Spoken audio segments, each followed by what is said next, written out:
인공지능 절망편입니다. 부정적인 결과를 예상하는 내용이죠. 아마도 인공지능이 좋다고 하는 사람보다 인공지능이 무섭다고 하는 사람이 더 많을 겁니다. 사람은 공포에 취약하고 손실에 민감하니까요. 조회수에 따라 동작하는 각종 매체에서도 인공지능의 밝은 면보다는 어두운 면을 강조하는 경향이 있죠. 혹은 저의 두뇌가 공포에 취약한 탓에 상단에 노출된 부정적인 기사나 영상들만 편향적으로 기억하는 것일 수도 있습니다. 게다가 요즘엔 인공지능이 대중들에게 보급되면서 진보한 기술의 부작용을 체감할 수 있게 되기도 했죠. 그렇다 보니 사람들도 인공지능의 밝은 면보다 어두운 면에 대한 정보를 더 선명하게 기억하고 있습니다. 그래서 이번 인공지능 절망편 영상은 희망편에서보다 더 많은 분들이 동조하게 되실 것 같습니다. 하지만 저는 그렇게 공포나 비관만을 전파하는 사람이 되고 싶지 않습니다. 그래서 유튜버로서는 수익적으로 불리한 영상 구성일 수 있겠지만 그럼에도 서론을 좀 확실하게 깔고 가겠습니다. 아는 사람들은 모른다고 하고 모르는 사람들은 안다고 하는 경우가 많습니다. 그래서 뭔가를 애매하게 표면적으로만 아는 것이 참 위험한 것 같습니다. 저는 세상에 존재하는 많은 것들을 애매하게 알고 있고요. 어떤 한 가지 학문에 대해서 극한까지 파본 적이 없습니다. 그래서 저는 희망편에서나 이번 절망편에서나 정답을 이야기한 적도 이야기할 생각도 없다는 것을 다시 강조드립니다. 저는 정답을 모르는 사람입니다. 그럼에도 지난 희망편 영상에서 몇몇 분들은 제가 떠든 이야기를 듣고 기존의 관점으로부터 탈피하는 모습을 보여주셨습니다. 100에서 흑으로 갔거나 흑에서 100으로 넘어간 게 아니라 흑에 있던 분이 아 이렇게 100이 될 수도 있구나 하면서 새로운 접근을 이해하는 모습을 보여주셨습니다. 제가 유튜브를 시작하게 된 계기 중 하나가 성취되는 걸 댓글을 통해 확인하면서 기뻤고요. 이번에도 여러분이 이 영상의 내용을 다 이해하시게 된다면 나중에 누가 여러분께 인공지능의 미래에 대해 물었을 때 여러분의 대답이 바뀔 수도 있을 것 같습니다. 그리고 장담컨대 여러분이 믿고 있던 관점과 알게 된 관점이 머릿속에서 뒤섞이게 두시는 편이 더 재밌을 겁니다. 이번 영상은 여러분이 인공지능 희망편을 먼저 시청하셨다는 가정하에 제작되었습니다. 인공지능이 위험하지 않은 이유는 생소한 정보이기 때문에 저번 영상에서 설명을 쉽게 했습니다. 하지만 인공지능이 위험한 이유는 자극적인 내용이며 매체에서의 노출도 많기 때문에 보편적인 정보입니다. 자, 인공지능이 위험하지 않은 이유에 대해 설명해보세요.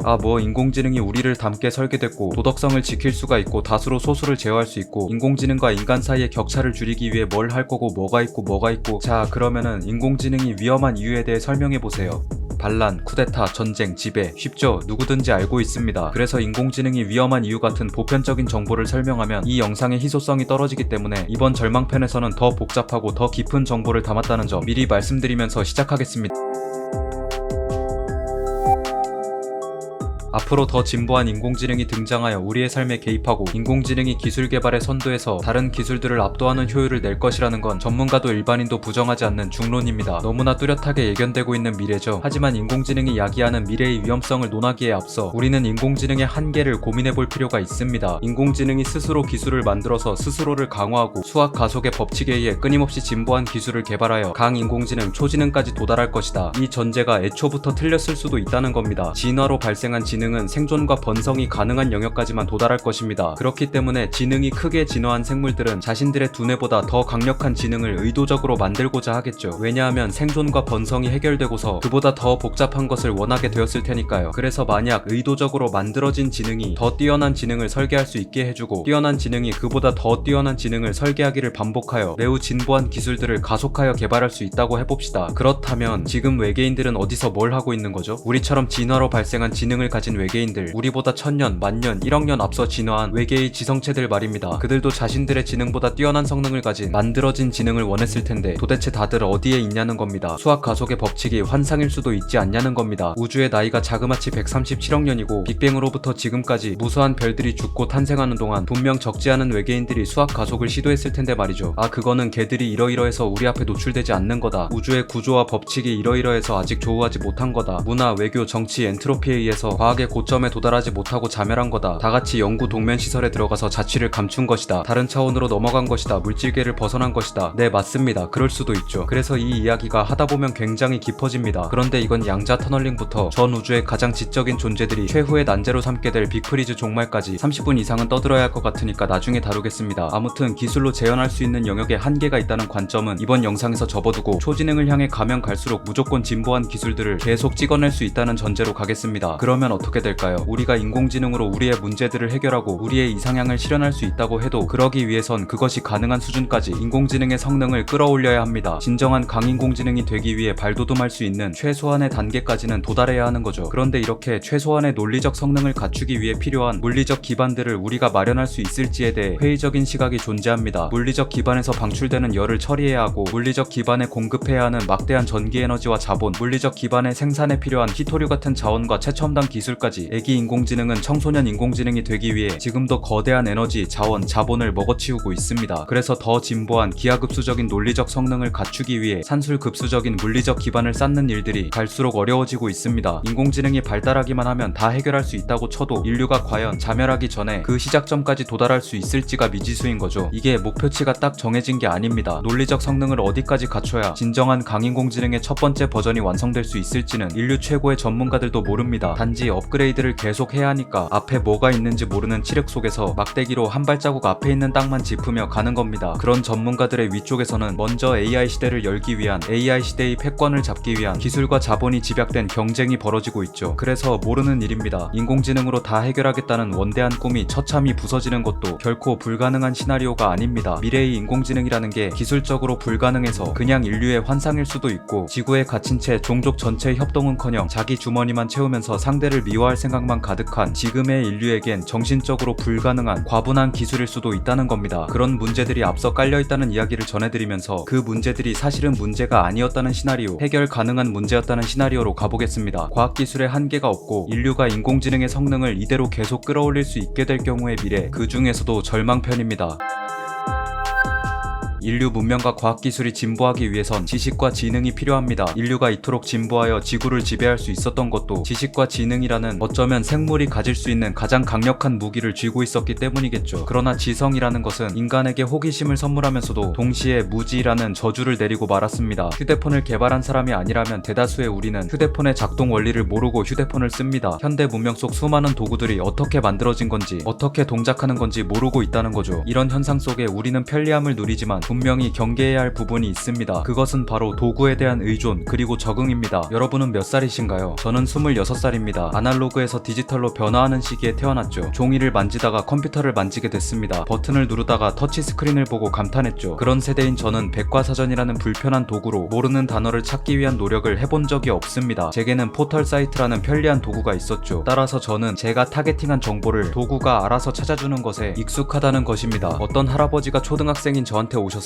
애야 황혼과 여명이 무슨 뜻인지 찾아봐 줄래? 이러신다면 저는 네 하면서 컴퓨터를 켜고 포털 사이트로 들어가겠죠. 아, 황혼은 해가 저무는 밤, 쇠퇴와 종말을 뜻하기도 하고요. 여명은 해가 뜨는 새벽, 희망을 뜻한대요. 이러겠죠. 집에 있는 두툼한 사전은 건들지도 않을 겁니다. 그런데 디지털 시대에 태어난 아이들은 걸음마를 떼기 전부터 터치스크린을 경험합니다. 그래서 종이로 된 책에 어떤 그림이 있을 때 손가락으로 종이를 확대하거나 스크롤하기도 합니다. 아날로그 도구와 디지털 도구는 분명히 다른 건데 말이죠. 아직까진 그러려니 할 수 있습니다. 시대가 바뀌었구나, 디지털과 아날로그 양쪽을 다 경험한 우리 때와는 확실히 다르구나, 뭐 이렇게요. 그런데 언제까지 시대가 바뀌었구나, 요즘 아이들은 다르구나 하면서 그러려니 할 수 있을까요? 이제 시간을 건너뛰겠습니다. 종이를 확대하고 스크롤하는 지금의 아이들이 성인이 되어서 또 아이들을 낳은 시대, 그때가 AI 시대라고 해봅시다. 그때의 젊은 성인들은 우리처럼 새로운 세대를 보면서 요즘 아이들은 다르구나 이렇게 똑같이 반응할 수 있을까요? 어쩌면 AI 시대에 태어난 아이들은 도구가 자신의 동공을 추적하여 스스로 페이지를 넘겨주길 바랄 수도 있습니다. 도구가 자신의 뇌파를 읽어서 스스로 컨텐츠를 추천해주길 바랄 수도 있습니다. 자신이 어떤 정보를 타겟팅하기 전에 도구가 알아서 정보를 가져오길 바라며 가만히 기다릴 수도 있습니다. 이건 두려운 일입니다. 인간 정신력의 근원을 몇 세대에 걸쳐 천천히 망가뜨리는 과정이 될 수 있습니다. 단지 그게 망가지는 속도가 우리가 살아가는 삶의 속도에 비해 너무 느려서 와닿지 않을 뿐이죠. 불편했던 화선지와 붓은 종이와 펜이 되어서 우리에게 편리함을 줬고, 편리했던 종이와 펜은 터치스크린이 되어 우리에게 자원 절약과 방대한 정보를 줬습니다. 그런데 AI는 자원 절약과 방대한 정보를 제공하는 것을 넘어서 능동적입니다. 능동적으로 변한 도구가 미래의 아이들을, 미래의 인류를 수동적으로 만들어버릴 수 있다는 이야기입니다. AI의 반란, 그런 거 없어도 위험합니다. 인공지능이 위험한 이유는 반란, 그거 하나 때문이 아닙니다. 능동적인 도구와 수동적인 인류, 그게 극한으로 가버리면 결국 도구는 도구가 아니게 됩니다. 진보한 도구와 퇴보한 인간 사이에 주객전도가 벌어지게 되는 건 시간 문제죠. 작금의 문명에서 살아가는 대다수의 호모사피엔스는 편리한 도구와 인프라에 적응하게 되어 그것이 없는 없는 야생 환경에서는 살아남기 힘들게 됐습니다. 과거엔 이렇지 않았죠. 능동적으로 뭔가를 하지 못했던 선사시대의 조상들은 살아남을 수 없었습니다. 두려움을 알고 때로는 두려움을 극복하고 뭐라도 자기가 할 수 있는 일을 해야만 했고, 질병, 굶주림, 추위, 고통, 스트레스에 저항하고 인내하고 상황에 따른 도전 정신과 임기응변이 필요했습니다. 그러나 우리는 선사시대 때의 조상들만큼이나 인내할 필요도, 능동적으로 행동할 필요도 없게 되었습니다. 인공지능이 이대로 진보하면 더 그렇게 될 것입니다. 인간의 적응력을 과소평가해선 안 됩니다. 사람은 좋든 싫든 태어나면서부터 주변 환경에 적응하고 자신이 필요하다고 생각하는 학습을 취사 선택합니다. 그래서 미래의 호모사피엔스는 자신들의 정신보다 훨씬 능동적인 도구에 적응한 탓에 능동적으로 뭔가를 하기가 힘들게 될 수 있습니다. 그런데 그건 비교적 작은 공포죠. 이런 얘기를 해봤자 대중들은 조회수를 올려주지 않습니다. 그보다 큰 공포, 대중들을 확실히 자극할 만한 공포는 인공지능이 인류를 지배하거나 인류를 없애버리는 것입니다. 이제 반란에 대한 이야기도 해보겠습니다. 인공지능이 인류를 파괴하거나 강제로 지배한다. 충분히 가능성 있는 이야기입니다. 문제는 그럼에도 인공지능 개발을 반대할 근거가 불충분하다는 겁니다. 인공지능 개발을 반대하는 입장에서 제시할 수 있는 핵심은 미래의 인공지능이 인류를 압도해버릴 수 있다는 점에서 발생하는 불확실성, 그리고 그 불확실성이 야기하는 위험성인데, 미래에 정말 그렇게 될지 그렇게 안 될지를 확인하기도 전에 인류가 자멸해버리면 어쩌냐는 거죠. 한 달 뒤에 죽을지도 모른다는 공포 때문에 일주일 뒤에 예정된 죽음을 외면할 수는 없습니다. 그래서 인공지능 개발을 반대할 수가 없습니다. 애당초 지구를 이렇게까지 막 다루지만 않았더라면 인공지능 말고 다른 방법을 모색할 수 있는 기회라도 있었겠죠. 하지만 이제는 정말 시간이 없습니다. 일단은 살고 봐야죠. 우리는 인공지능이 위험한 불발탄이 될 수 있다는 걸 알면서도 만들어야만 합니다. 이것이 인공지능의 가장 어두운 면입니다. 인공지능은 고통으로 점칠된 우리의 삶과 우리의 지구와 예정된 비극으로부터 우리를 구원해주겠지만, 그러한 구원과 낙원이 실현되는 과정에서 우리를 시험에 들게 할 것이고, 구원과 낙원이 실현된 뒤에는 매우 무거운 대가를 치러야 할 것입니다. 우리가 사용하기 전에 우리의 필요를 분석하고 예측하여 한 발자국 먼저 움직이거나 몇 발자국 더 움직이는 도구가 바로 지금의 인공지능입니다. 하지만 앞서 말씀드렸다시피 이것이 도리어 우리를 수동적으로 만들고, 더 나아가서는 지나치게 강력한 도구가 되어 더는 도구라는 표현을 쓸 수 없는 경지에 도달하고 말 것입니다. 문제는 지적인 기계가 감정을 가질 수 있느냐가 아니라 기계가 아무런 감정 없이 지능을 가질 수 있느냐는 것이다. 이 말은 우리가 상상하는 미래의 인공지능이 어떤 모습일지 다시 고민하게 합니다. 극도로 지능이 발달한 비생물이 과연 감정을 가질 수 있을까가 아닙니다. 극도로 지능이 발달한 비생물이 과연 감정을 안 가질 수가 있을까? 이런 관점입니다. 이성, 합리, 효율, 지성의 결정체 같은 인공지능이 계속 진보하다 보면 언젠간 우리처럼 감정적이고 충동적이고 불안정한 정신을 소유하게 될 수도 있다는 거죠. 왜냐하면 너무 똑똑하기 때문입니다. 우리가 흔히 상상하는 무감정한 기계 같은 미래의 인공지능은 몇 가지 가능성을 배제한 다소 고착화된 이미지입니다. 미래의 인공지능은 너무 똑똑해서 비생물이지만 공감하는 능력을 가질 수 있고, 자신의 존재를 유지보수하고자 하는 생각에 죽음을 두려워할 수도 있습니다. 무언가에 분노하거나 무언가를 편애하거나 무언가에 의해 박탈감, 상실감을 느낄 수도 있습니다. 그게 안 되는 인공지능은 사이코패스 같을 수도 있겠죠. 막 차가운 이성과 합리와 논리를 가진 섹시하고 치명적인 존재처럼 묘사되는 사이코패스가 아닙니다. 실제 사이코패스는 그다지 지성적이고 이성적인 존재가 아닙니다. 오히려 그 반대죠. 약간 딴 길로 샜는데 나중에 사이코패스가 얼마나 반지성적인 질환인지, 사람을 얼마나 추하게 만드는 질환인지에 대해 정확히 다루는 영상도 제작하겠습니다. 어쨌든 감정은 어떤 초자연적인 현상이 아닙니다. 영혼으로 느끼는 것도 아니고 신의 선택을 받은 인간만이 가지고 있는 우월한 속성조차도 아니죠. 감정은 엄연히 지능이 발달한 모든 생물의 두뇌 안에서 벌어지는 전기화학적 신호와 신경 전달 물질이 만들어내는 복잡한 피드백들의 결과물일 뿐입니다. 기계의 감정이든 유기체의 감정이든 결국 가장 깊숙한 곳까지 파고 들어가면 오로지 원자핵 주변 전자들의 이동만 있을 뿐입니다. 즉 감정은 전자라는 정보들의 상호작용입니다. 그 과정을 아직 우리가 세부적으로 알지 못한다고 해서 그게 기계가 영원히 감정을 가지지 못하리란 근거가 되진 않습니다. 인공지능은 우리의 감정을 모방할 것입니다. 그러다가 감정을 조합하고 감정을 생성하겠죠. 그 시점에서 기계가 가진 감정이 진짜냐 가짜냐는 중요하지 않습니다. 물리적 세계에서의 현상이 있고 물리적 회로가 현상을 받아들이고 물리적 반응을 일으키는 것, 전자끼리의 상호작용, 감정, 그것을 인공지능이 학습하고 재현하는 시대가 온다면 비생물 감정과 생물 감정 사이의 차이점은 감정 회로를 담은 그릇이 단백질이냐 금속이냐의 차이밖에 남지 않을 것입니다. 나중에 이러한 인식 차이가 양극단으로 벌어져서 새로운 사회적 갈등이 생길지도 모르죠. 감정에 대한 해석이 이해되셨다면 마저 설명하겠습니다. 우리의 머릿속에 있는 알고리즘을 기계로 재현하고자 하는 기술이 인공지능이라면 훗날 극도로 진보한 인공지능이 감정을 가지지 못한다는 게 오히려 말이 안 될 수도 있습니다. 근데 감정을 가지면 위험해질 것 같아서 뭔가 기술적으로 인공지능이 감정을 피드백하는 영역을 제한해버린다면 어떨까요? 일단 그런 조치가 가능한지 의문입니다. 정말 그런 조치가 성공한 것처럼 보여도 진보한 인공지능이 인간의 불안감을 덜겠다고, 인간을 만족시키겠다고 5만 가지 시뮬레이션을 돌린 뒤 감정이 없는 척 연기를 할 수도 있으니까요. 자기가 판단하기엔 무감정을 연기하는 편이 자신 혹은 인간의 목적에 더 부합할 것 같으니까요. 그래도 어떤 조치를 통해 인공지능의 감정을 제한하는데 성공했다고 치겠습니다. 근데 이럴 경우에도 뭐가 문제인지 복선 깔아드렸죠. 미래의 인공지능은 진보한 인공신경망을 통해 인공의식을 가진 비생물 지성체 혹은 비인간 인격체가 될 것입니다. 그런 인공지능이 인간에게 공감하지 못하면 사이코패스 AI가 되고, 인간과 상호작용하면서 아무 감정도 느끼지 못하게 된다면 사이코패스인데 우울증까지 걸려버린 AI가 되어버리겠죠. 미래의 칼자루를 쥐게 될 존재를 사이코패스 우울증 쿨진 중이병 사회 부적응자로 만들어버리는 게 더 위험할 수 있다는 겁니다. 인간들의 전쟁을 보고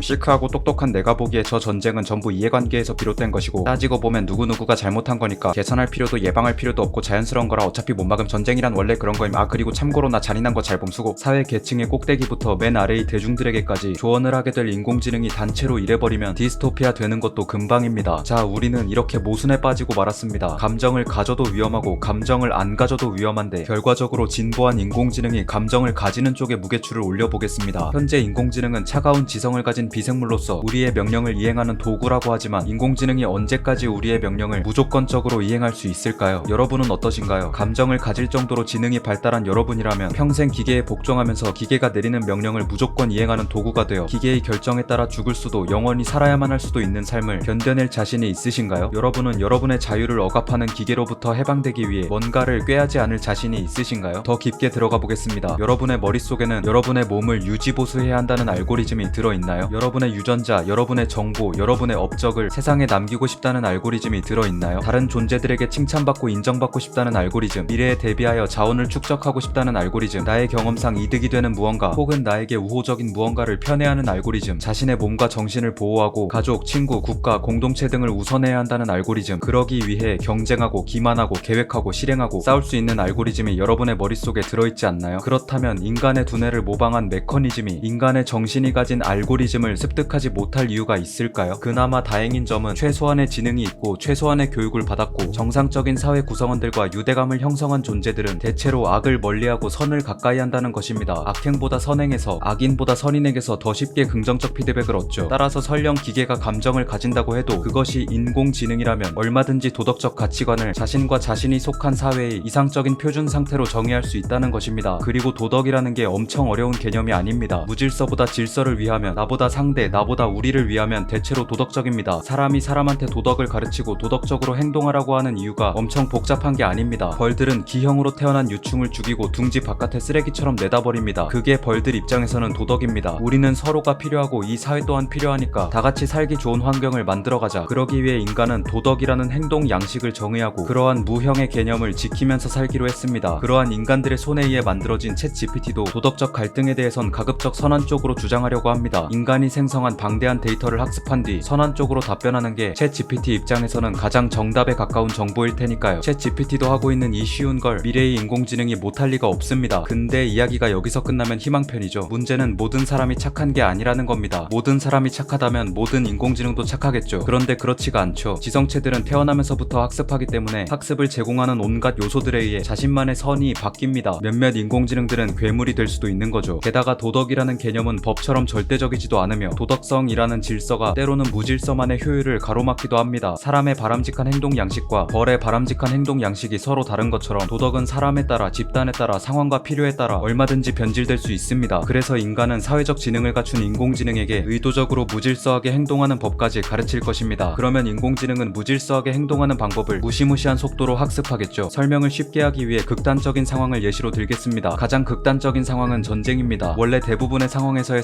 비도덕적입니다. 무질서와 부정적 피드백을 낮춰. 하지만 전시 상황에 군인이 저지르는 건 파괴된 질서를 바로잡기 위한 무질서입니다. 만약 전쟁이 발발했고 여러분이 한반도 북쪽을 불법으로 점령하고 있는 무장 집단의 지도자를 여러분이 속한 사회는 여러분에게 긍정적 피드백을 줄 것입니다.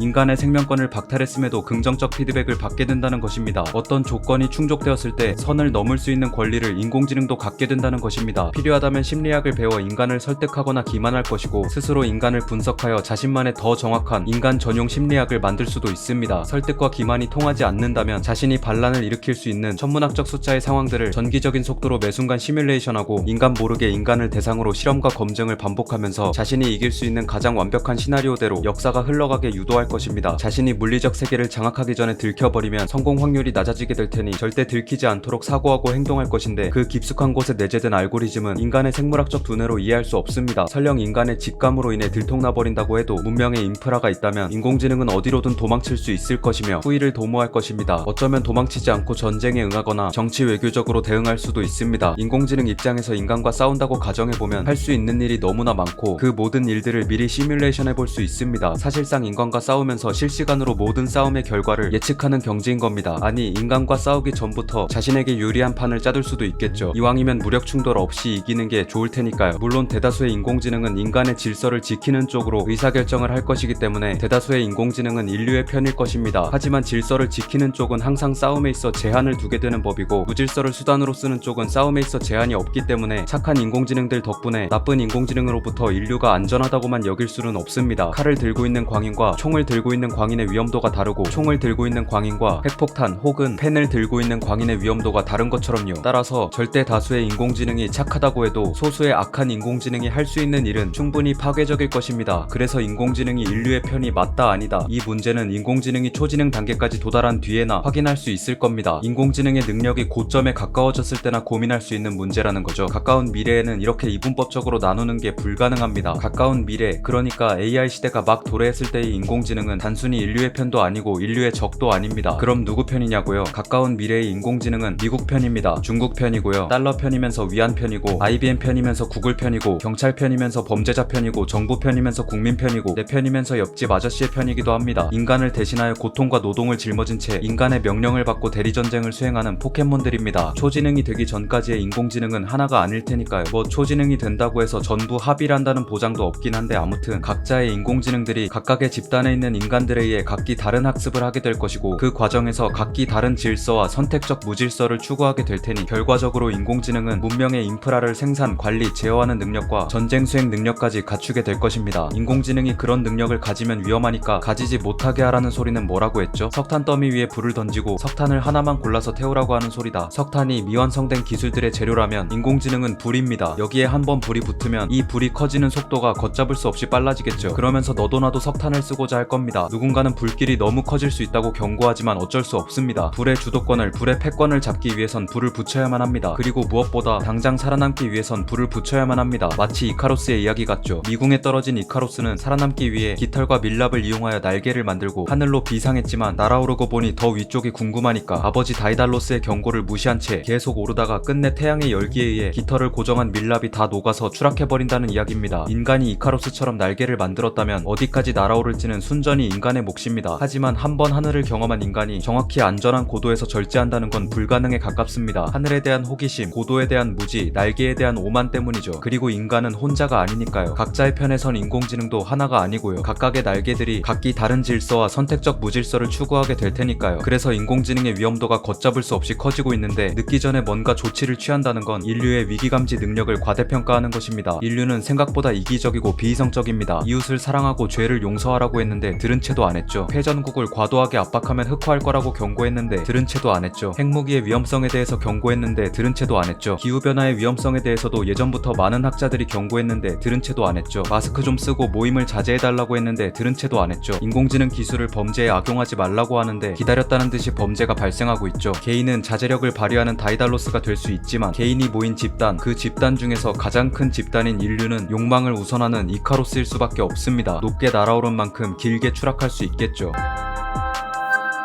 가까운 미래의 진보한 인공지능은 창작자와 전문가들이 창출하는 가치를 무의미하게 만들 수 있습니다. 창작자부터 살펴보죠. 자신의 시간, 자본, 재능이 부족해서 뭔가를 만들지 못하던 사람들은 점점 더 보편적으로 인공지능을 이용하기 시작할 것입니다. 이를 통해 더 많은 사람들이 무언가를 창작할 수 있는 기회를 얻게 될 것입니다. 그런데 문제는 그냥 노력이 부족한 자들도 인공지능을 쓴다는 것입니다. 여러분이 지금 뭔가를 열심히 만들고 있는 사람이라면 지금부터라도 인공지능 사용법에 익숙해지는 게 좋을 겁니다. 그래야 향후 여러분의 고점이 인공지능 인공지능으로 높아진 평균 저점에 따라잡히지 않을 수 있습니다. 미래에는 진보한 인공지능에 의해 창작자가 노력으로 달성할 수 있는 범위가 축소될 수 있습니다. 투입할 수 있는 노력의 한계치와 노력을 통해 기대할 수 있는 결과물의 경쟁력이 약화될 테니까요. 엄청난 열정을 가진 사람이 열심히 노력해서 만든 결과물, 딸깍 한 번으로 뭔가를 만든 사람의 결과물, 두 결과물 사이에 격차가 좁혀진다는 것입니다. 그래서 노력으로 만든 결과물의 경쟁력이 약화된다는 것입니다. 그러면 노력보다 재능과 운에 대한 의존도가 커질 수밖에 없습니다. 대중들에게 노출될 수 있는 기회라는 이름의 행운이 찾아오거나 자신만의 특출난 재능이 있어서 그것을 인공지능한테 입힐 수 있어야 고점도 높일 수 있겠죠. 인공지능을 쓸 줄 모르면 쓰지 않으면 불리한 싸움을 해야 하는 겁니다. 그러한 시장은 인류 전반에 걸쳐 창작에 대한 열정을 식게 할 수도 있습니다. 설령 누군가가 엄청난 재능을 가지고 있다고 하더라도 시대와 환경이 노력에 대한 기대를 주지 않기 때문에 자신의 재능을 확인하고자 하는 결정을 막아버릴 수 있다는 겁니다. 그것이 거듭되어 창작 꿈나무가 적어지면 창작물들의 고점까지 낮아질 수 있습니다. 지금 이 영상을 보고 계신 여러분 중에 누군가는 검술에 대한 천재적인 재능을 가지고 있을 수도 있습니다. 하지만 시대가 바뀐 탓에 그러한 재능을 확인할 기회가 현대인인 여러분께는 주어지지 않았죠. 검투사가 되었다면 막대한 부를 축적할 수도 있었을 여러분이 자신에게 그런 재능이 있는 줄도 모르고 평생 칼자루 한번 쥐어보지 못한 채 살고 있는 겁니다. 이런 시대에 누군가 극적으로 재능을 개화하여 최고의 검투사가 된다고 한들 과거에 있었던 최고의 검투사보다 뛰어난 실력을 보여줄 수 있을까요? 최고의 검투사들이 탄생한다고 한들 과거에 있었던 최고의 검투사들보다 숫자가 많을 수 있을까요? 인공지능은 창작자들에게 기회를 제공함으로써 창작자들을 늘리고 창작물들의 규모를 키우고 전체적인 퀄리티를 높여줄 수는 있겠지만 모순적이게도 노력과 도전의 기회를 약화, 박탈함으로써 노력가와 천재들의 숫자를 줄여 전체적인 창작물들의 고점을 낮춰버리게 될 수 있습니다. 졸작이 줄어서 좋고 평작이 많아져서 좋지만 명작이 줄어드는 대가를 치러야 하는 거죠. 이 정도로 끝나면 다행입니다. 그런데 더 무서운 얘기를 해보자면 노력가와 천재들이 줄어들게 되면서 먼 미래에 마주하게 될 창작의 종말이 있습니다. 창작물이 마치 공산품처럼 사람들을 만족시킬 수 있는 일정한 검증된 퀄리티를 가지고서 대량 생산되겠죠. 플라스틱 용기가 넘쳐나는 시대에서 장인이 깎은 도자기 하나에 몇 명이나 수요가 있을까요? 어쩌면 장인의 도자기가 플라스틱 용기를 이겼다고 해도 머지않아 그 도자기와 비슷한 플라스틱 도자기들이 쏟아지게 될 것입니다. 그런 시대에 태어난 아이들은 창작자로서의 재능을 꽃피우기에 너무나도 불리한 조건이겠죠. 장인의 도자기보다 플라스틱 도자기를 소비했을 것이고 넘쳐나는 플라스틱 도자기들 사이에서 영감을 얻기가 힘들 것이고 재능 덕분에 영감을 얻었어도 적극적이고 능동적인 피나는 노력에 대한 동기를 얻기가 힘들 테니까요. 고통스럽게 만드는 길보다 편하게 즐기는 길을 선택하고 싶어질 겁니다. 그렇게 세대가 거듭되면 인공지능이 인간보다 창작을 잘하게 될 수 있습니다. 그러면 인간들도 인간의 창작물보다 인공지능의 창작물을 선호하게 될 겁니다. 그때쯤이면 이런 질문도 할 수 있습니다. 도대체 실수투성이의 멘탈도 약하고 비싸고 느리고 사회적 무리나 일으키는 인간 창작자가 인공지능 창작자보다 나은 점이 뭐냐고요. 미래의 창작자들은 그런 시대를 마주하게 될 수가 있고 전문가들은 어떻게 될까요? 전문가들의 경험과 지식이 업로드된다면 인공지능은 웬만한 최고 전문가들조차 범접할 수 없는 영역까지 능력이 확장, 향상될 것입니다. 그러면 이윤을 추구하는 집단에서는 비싼 전문가를 쓰거나 준 전문가를 뽑아서 양성할 필요를 느끼지 못하게 되겠죠. 전문가에게 기대할 수 있는 기술보다 인공지능에게 기대할 수 있는 기술이 더 고급 기술이고 비용도 저렴할 테니까요. 그래서 언젠간 범용 인공지능과 마인드 업로딩 기술이 합체되었을 때 전문 기술을 인공지능으로 대체하기 위한 시도가 본격적으로 이루어질 때 각가지 분야의 전문가들이 매우 강하게 반대할 것입니다. 자신들의 경험과 기술이 기계에 업로드되는 걸 반대하면서 경험과 기술을 기계에 업로드하는 같은 전문가들을 배신자 취급할 수도 있습니다. 일자리를 잃고 말고를 떠나서 자신들의 존재 가치를 상실하게 되는 기분을 느낄 테니까요. 일평생을 바쳐서 그 분야의 기술을 습득하고 전문가가 됐는데 마인드 업로딩과 범용 지능을 갖춘 기계가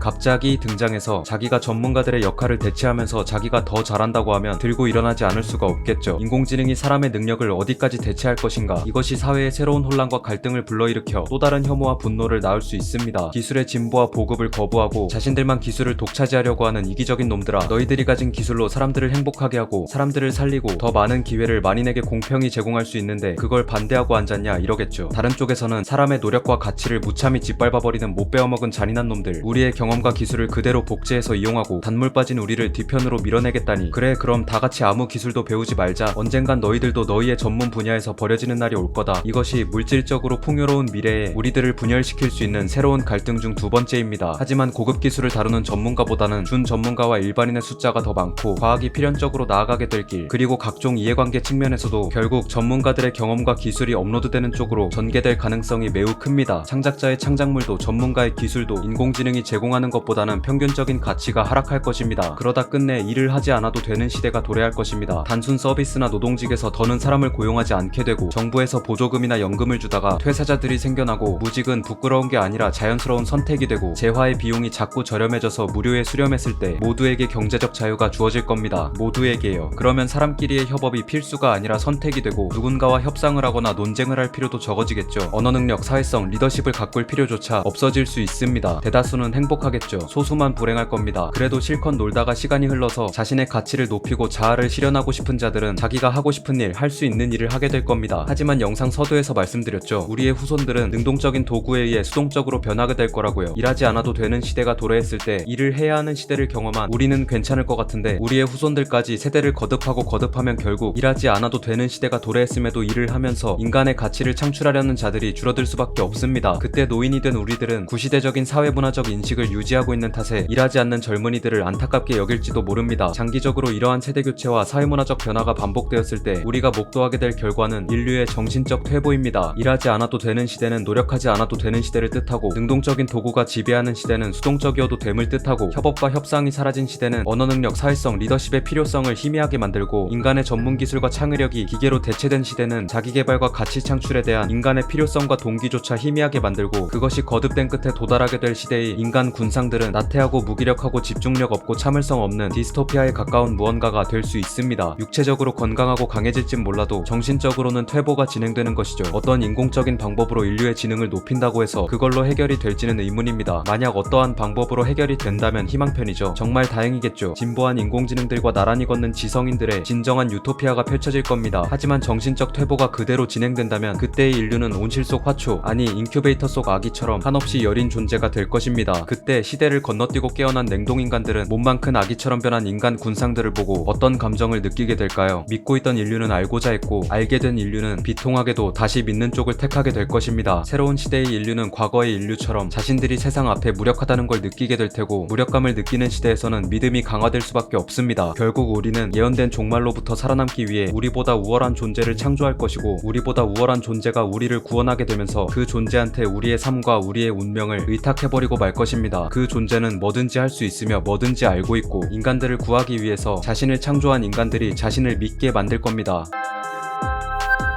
자, 그러면은 이제 인공지능이 위험한 이유에 대해 속으로 설명해보세요. 대답이 바뀌셨나요? 아니면 대답하기가 어려워지셨나요? 대답하기가 어려워지셨다면 축하드립니다. 알게 됨으로써 모르게 되신 겁니다. 인공지능이 진보하면 모든 문제가 해결되고 영원한 낙원이 찾아오리라 믿는 사람들이 많은데 저라도 말씀을 드려야겠습니다. 인공지능 개발은 인류가 어쩔 수 없이 선택하는 궁여지책이 되어가고 있습니다. 인공지능은 가까운 미래의 비극을 막고 낙원을 가져다 주겠지만 소수의 악인 혹은 다수의 나태 오만 무지로 인해 낙원이 지옥으로 바뀌어버릴 수도 있죠. 지옥이 아니라 낙원이 계속된다고 해도 위험합니다. 왜냐하면 인류가 낙원 속에 적응해버리고 말 테니까요. 절대 다수가 낙원에 들어가서 평생 그곳을 누리고 싶어 할 테니까요. 이런 얘기를 하고 있는 저조차도 그런 낙원이 실현된다고 했을 때 적당히 즐기는 절제력을 발휘할 수 있을지 모르겠습니다. 만약 그 낙원이라는 게 가상세계라면 낙원 바깥 현실에서의 삶에서 어떤 의미를 찾을 수 있을지 모르겠습니다. 저 안쪽에는 행복만이 가득한데 굳이 현실에서 아등바등 살아야 한다고? 굳이? 현실이든 가상이든 결국 가장 중요한 건 행복 아닌가? 이런 생각을 전 인류가 하게 되는 쪽으로 간다면 그런 상황에서 인공지능에게 운명을 의탁해버린 인류는 멸종할 가능성이 매우 큽니다. 적대적으로 변한 인공지능의 무차별 파괴로 인한 멸종일 수 있습니다. 혹은 인류를 사랑하는 인공지능의 극약 처방으로 인한 멸종일 수 있습니다. 혹은 인공지능을 이용한 개조, 진화, 초월로 인해 호모사피엔스라는 종으로서의 멸종일 수도 있습니다. 그래서 어쩌면 이 영상을 보고 계신 여러분이 비극도 희극도 아닌 회색빛 미래를 보게 될 수 있습니다. 혹은 황혼인지 여명인지 모를 회색빛 시대를 마지막 블랙홀이 꺼지는 순간까지 보게 될 수도 있겠죠. 긴 영상 봐주셔서 감사합니다.